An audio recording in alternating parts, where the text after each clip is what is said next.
Lecture du livre des Actes des Apôtres. En ces jours-là, comme les apôtres étaient en train de comparaître devant le Conseil suprême, intervint un pharisien nommé Gamaliel, docteur de la loi, qui était honoré par tout le peuple. Il ordonna de les faire sortir un instant, puis il dit : « Vous, Israélites, prenez garde à ce que vous allez faire à ces gens-là. » Il y a un certain temps se leva Theudas, qui prétendait être quelqu'un, et à qui se rallièrent 400 hommes environ. Il a été supprimé, et tous ses partisans ont été mis en déroute et réduits à rien. Après lui, à l'époque du recensement, se leva Judas le Galiléen, qui a entraîné beaucoup de monde derrière lui.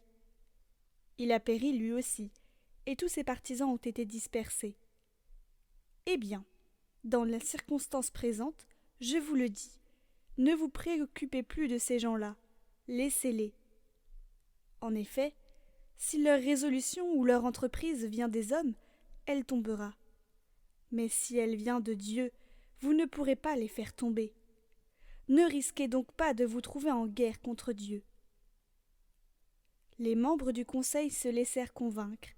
Ils rappelèrent alors les apôtres, et après les avoir fait fouetter, ils leur interdirent de parler au nom de Jésus, puis ils les relâchèrent.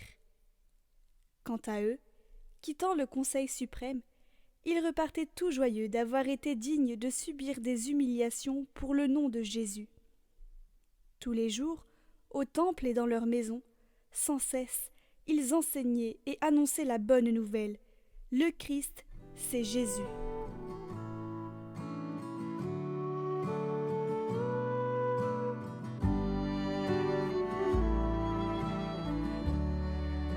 J'ai demandé une chose au Seigneur, habiter sa maison.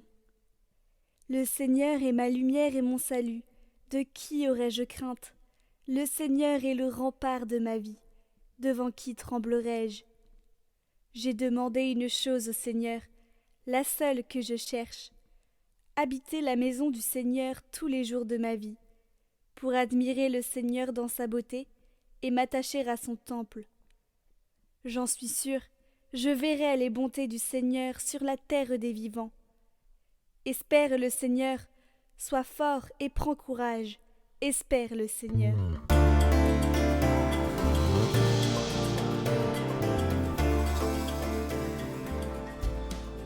Évangile de Jésus-Christ selon saint Jean.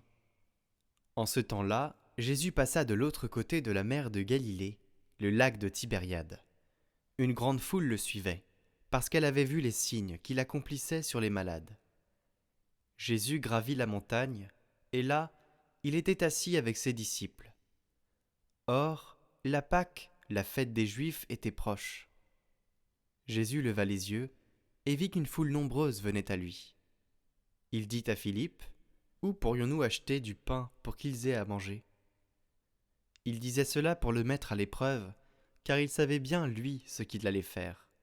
Philippe lui répondit : « Le salaire de 200 journées ne suffirait pas pour que chacun reçoive un peu de pain. » Un de ses disciples, André, le frère de Simon-Pierre, lui dit : « Il y a là un jeune garçon qui a 5 pains d'orge et 2 poissons. Mais qu'est-ce que cela pour tant de monde ?» Jésus dit : « Faites asseoir les gens. » Il y avait beaucoup d'herbe à cet endroit. Ils s'assirent donc, au nombre d'environ 5000 hommes. Alors, Jésus prit les pains, et après avoir rendu grâce, il les distribua aux convives. Il leur donna aussi du poisson, autant qu'ils en voulaient.